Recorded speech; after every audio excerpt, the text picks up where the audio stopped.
नवी मुंबईतून एक धक्कादायक बातमी समोर येते। खड्ड्यात पडून 9 वर्षीय मुलाचा मृत्यू झालाय। नवी मुंबईतील कोपरखैरणे येथील ही घटना आहे। इमारतीच्या बांधकामासाठी खड्डा खोदला होता आणि या खड्ड्यात पाणी होतं। या खड्ड्यात पडून 9 वर्षीय मुलाचा मृत्यू झालाय। नवी मुंबईतल्या कोपरखैरणे येथील ही धक्कादायक घटना आहे।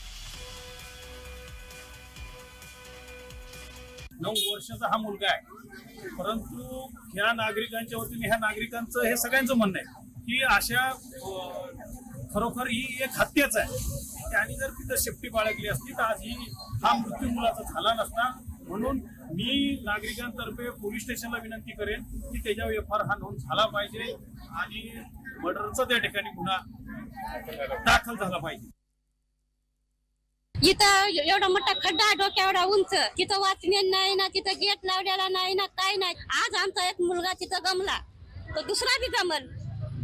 आमचं एवढंच म्हणणं आहे की त्यानं काम बंद करावं, नाही तर तिथं गेट लावून घ्यावं। आमच्या मुलाची भरपाई करून त्या लोकांना द्यावं।